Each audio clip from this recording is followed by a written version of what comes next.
Bonjour à tous, bienvenue dans cette dernière partie du tutoriel Blender consacré au connecteur SMB et à l'apprentissage des bases du logiciel. Je vous propose dans cette vidéo de nous intéresser au placement de la scène finale, à la caméra et à ses options, et au calcul du rendu final. On va déjà s'intéresser à la mise en place de la scène finale en nous focalisant bien sur le ou les objets que l'on a. Alors on va cacher les images qu'on a ici. Donc vous pouvez les cacher ici. Donc elles vont être cachées dans la vue 3D. Si vous voulez les cacher au rendu et que vous n'êtes pas dans une collection où vous avez complètement désactivé, vous pouvez dérouler le petit entonnoir là qui vous rajoute des options. Vous avez ici l'avant-avant-dernier, un appareil photo, Disable in Renders. Donc vous voyez que si vous les cachez avec le petit œil, c'est caché dans la vue 3D mais pas au rendu. Si vous les cachez ici, elles ne seront pas du tout calculées au final. Je vais, avec la caméra, me focaliser sur l'objet. Si je regarde en 3D comme ça, je vais me remettre en vue comme ceci pour l'instant. On peut déplacer la caméra. J'ai Z pour la déplacer en hauteur. Si vous rappuyez sur Z, vous la déplacez suivant son axe. En vue caméra, ça peut être très pratique de faire GZZ afin de se focaliser sur les objets. On ne va pas trop bouger la caméra dans cette première scène. Donc là, GZ, je la remonte. GZZ, je me focalise sur l'objet. On peut faire aussi un RXX pour la tourner comme ça, en haut et bas.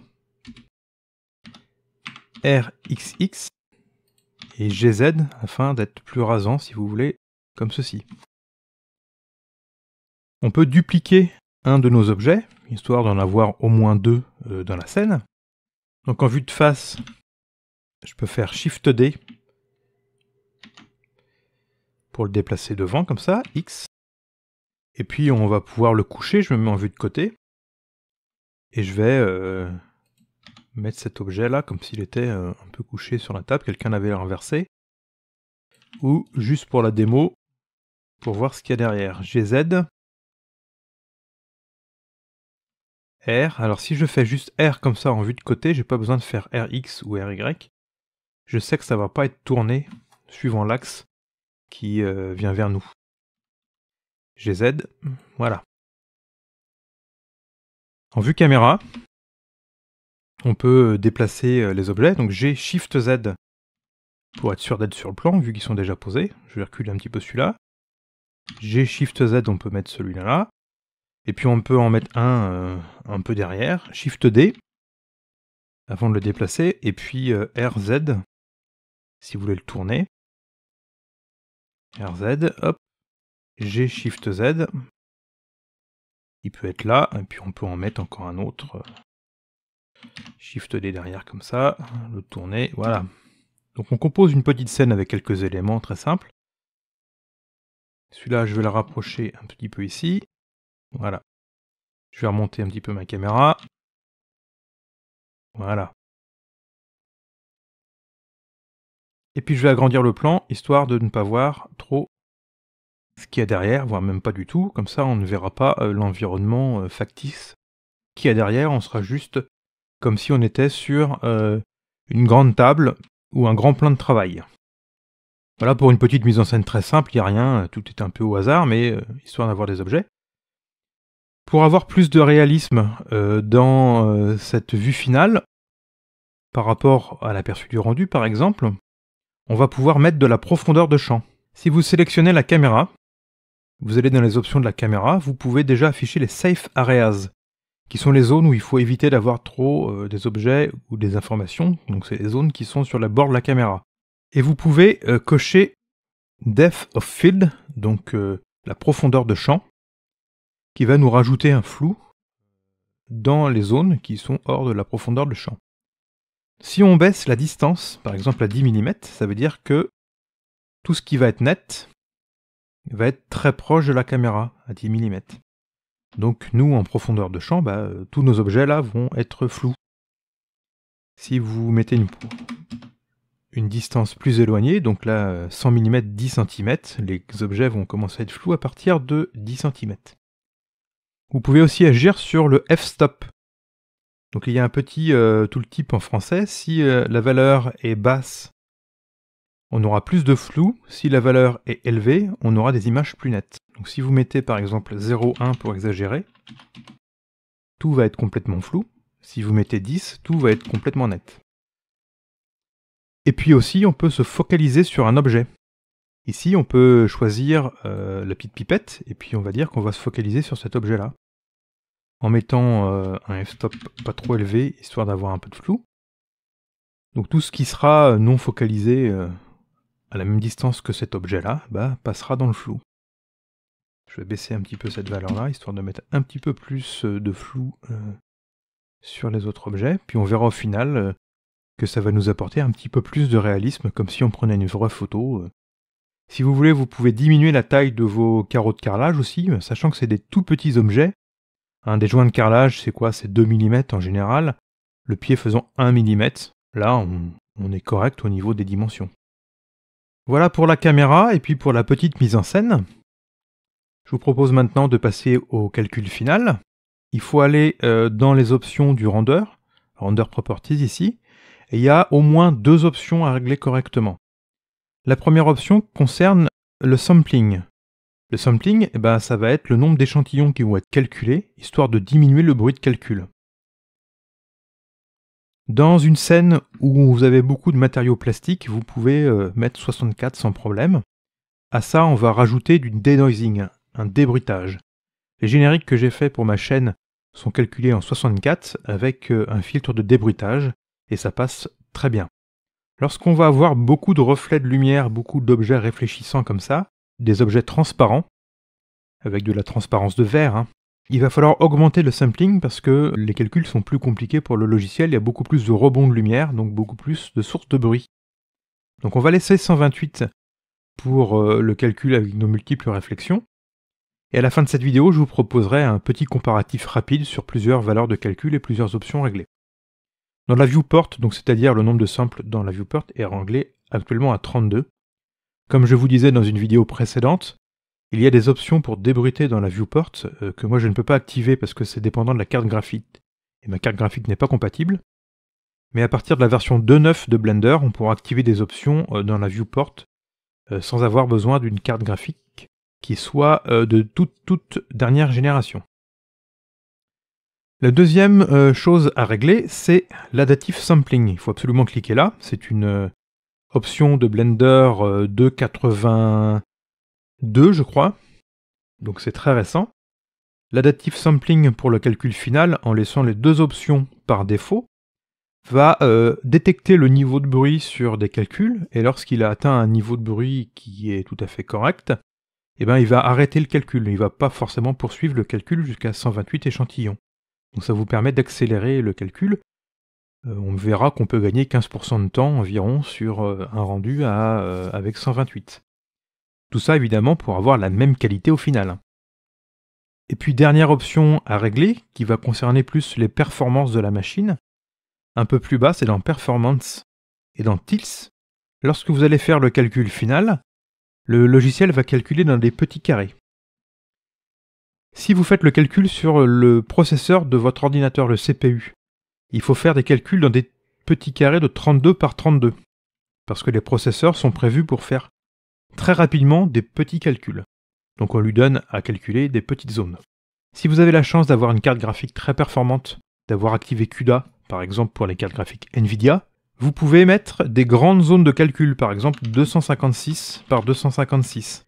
Car les cartes graphiques sont prévues pour traiter des données de grande dimension, et en interne, elles ont des multiples calculs en parallèle, ce qui permet d'accélérer les traitements. Donc, CPU, processeur de la machine, petite zone, 32 par 32. GPU, processeur de la carte graphique, grande zone, 256 par 256. Moi, je suis en CPU, donc 32 par 32. Je vous mets un lien dans la description de la vidéo, qui est un ancien lien du site Blender Guru, dans lequel Andrew Price avait fait plusieurs tests de comparatifs. Bien que le test soit ancien, les données sont toujours valables, au moins au niveau du principe GPU-CPU. Et puis aussi, vous pouvez régler le nombre de threads de calcul que vous donnez disponible à Blender pour faire les calculs. Moi, je l'avais baissé à 4, parce que pour faire le screencast en même temps, j'évite de donner trop de puissance de calcul à Blender quand il fait les pré-rendus. Ça me permet d'avoir un screencast d'un peu meilleure qualité. Si vous faites le calcul final, vous mettez en autodetect, ou vous mettez le nombre de threads que vous avez dans votre CPU. Moi j'en ai 8, donc en autodetect, il sera en 8. Et pour lancer le calcul final, vous pouvez aller dans Render ici, et vous faites Render Image. Ou alors vous faites F12 pour lancer le calcul. Si vous lancez le calcul maintenant, vous allez vous rendre compte que l'image va continuer à être bruitée, même si vous êtes en 128 par 128. Il faut activer le débruitage. Blender inclut plusieurs options de débruitage d'image qui ont été programmées à divers stades du logiciel. Notamment dans la version 2.78 ou 2.79, ils ont rajouté la première méthode. Dans le menu View Layer Properties ici, et tout en bas, vous avez Denoising. Moi, je n'utilise plus cette méthode, j'utilise une méthode qui est plus aboutie, qui a été rajoutée dans la version 2.79, je crois, de Blender, à vérifier dans l'historique du logiciel, qui est basée sur une publication d'Intel, qui est la méthode Open Image Denoising. Pour l'activer, ça se passe en 2 étapes. Premièrement, vous allez cliquer ici, dans le même menu, vous avez Denoising Data. Et le deuxièmement, ça passe par des étapes de post-processing. Donc vous allez aller dans l'agencement de fenêtre Compositing ici. Et vous avez un éditeur de nœuds comme les matériaux. Vous cliquez sur Use Nodes. Mais cette fois-ci, c'est les images en post-processing qui sont utilisées. Donc on peut rajouter du flou, on peut modifier le niveau de couleur, il y a plein d'options. Vous faites Shift A et vous avez plein de filtres et des converteurs. Vous pouvez enquêter sur ça. Et puis il y en a un qui s'appelle Filter Denoise, qui est le Open Image Denoise de la méthode d'Intel. Vous pouvez rajouter sur le fil ici. Et puis en activant les Denoise Data de tout à l'heure, ou en le désactivant, on voit qu'il nous donne accès à d'autres options en entrée. Vous pouvez brancher Noisy Image sur Image. Alors Noisy Image, c'est pareil que Image ici, sauf qu'ils l'ont mis à côté parce que ça permet de connecter les trois comme ça. Lorsqu'on va faire le calcul, vous allez voir que Blender va précalculer des données du filtre. C'est les données qui vont être en entrée ici. Et à la fin, il va activer le débruitage. Et vous allez voir qu'il va faire un bon travail sur le débruitage des images. On retourne en Layout. On vérifie quand même que le Compositing est activé parce qu'on peut l'activer ou le désactiver. Ça va être dans les propriétés du fichier de sortie ici. Vous avez Post-Processing en bas et Compositing. Sequencer, c'est l'éditeur de vidéo qui est activé par défaut, mais vu qu'on n'a pas mis aucune option dans cet éditeur de vidéo, ça ne fait rien pour l'instant. Et avant de lancer le calcul, on peut regarder les propriétés du fichier de sortie. Vous avez la résolution de l'image. Si vous changez cette résolution, ça va changer la résolution de la caméra ici. Donc ça va un peu changer la forme si vous changez l'aspect ratio. Par défaut, on est en 1920 par 1080, je vais le laisser comme ça, très bien. Vous pouvez faire des aperçus en modifiant le pourcentage de taille finale ici. Les autres options ici sont destinées à l'animation. Vous pouvez changer l'endroit où vont être enregistrées les images par défaut. Et le type d'image, donc nous on va calculer une image PNG avec une compression à 100% parce que la compression PNG est non destructive. Et puis vous pouvez faire de l'animation quand vous faites des exports vidéo en AVI JPEG ou en FFmpeg directement. Et puis vous avez d'autres types de sortie d'image si vous voulez modifier le type d'image de sortie. Je vais lancer le calcul donc avec F12 ou en allant sur Render Image F12. Et puis on se retrouve à la fin de mon calcul, que je vais vous faire passer très rapidement, pour voir la qualité de sortie. A tout de suite.